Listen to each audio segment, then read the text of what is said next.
The Trials series was a blast long before Ubisoft purchased developer Red Lynx.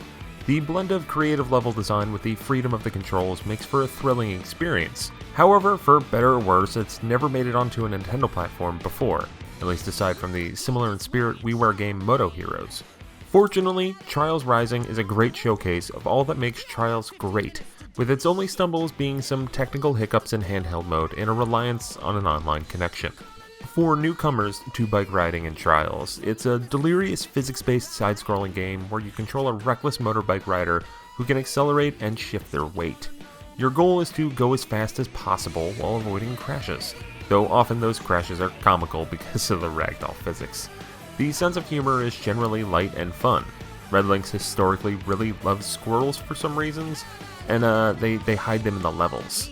The series is also known for having an extensive track editor and a vibrant array of user-created levels. While the database isn't filled yet in Rising, the sampling at launch is fun and should only get more inventive in time. If this all sounds like a lot, don't worry. An evolving optional tutorial helps catch new players up to speed, which is especially helpful since Switch-only owners might have never played the series before. If you have played Trials before, the biggest addition is in the structure and progression. Levels are split across different leagues on a world map, with each league culminating in a stadium final, where you directly race against numerous computer players. The levels often delight, with clever structures and numerous surprises. The scenery is varied and detailed, though some backgrounds are weirdly obfuscated by fog. Still, those visual problems don't muck up the glory of the tracks. Even when you beat those enjoyable levels, there might be reason to revisit them in the form of contracts, which are bonus challenges ranging from beating a level in a specific amount of time, or doing so with a limited number of bales. It's not an earth-shattering addition, but it does enrich the incentive to get better times and try levels again. Those contracts also feed into the customization options, where you accrue various items including bike parts and stickers you can put on the bikes. Apparently there are more than 2,000 stickers, which is kinda cool but also stupidly overwhelming. It was cool getting new parts for my bike or outfits for my character, but the stickers were complete overkill.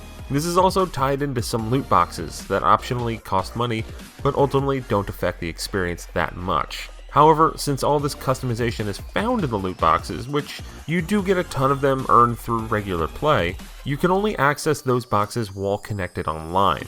A few quirky bikes are similarly locked behind a high amount of in-game currency that can also be bought with real money, and the two bikes can only be accessed while connected online.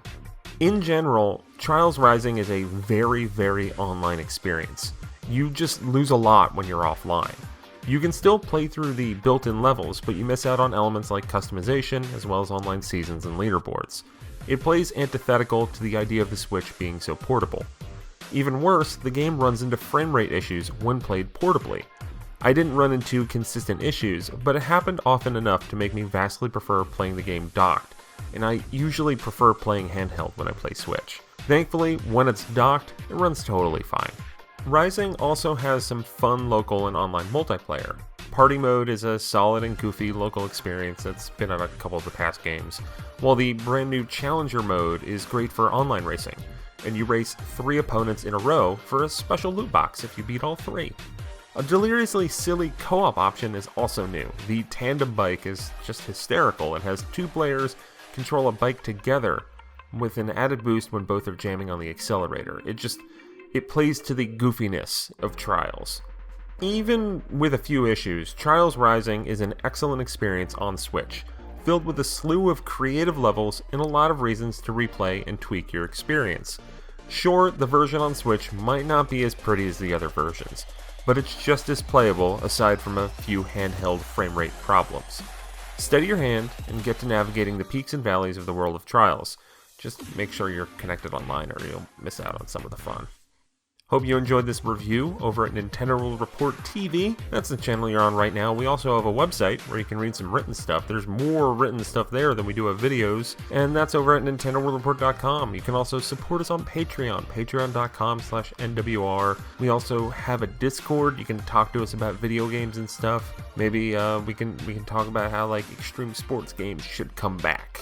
We need new Tony Hawks or something. I don't know. That'd be cool. All right, thanks for watching. Bye.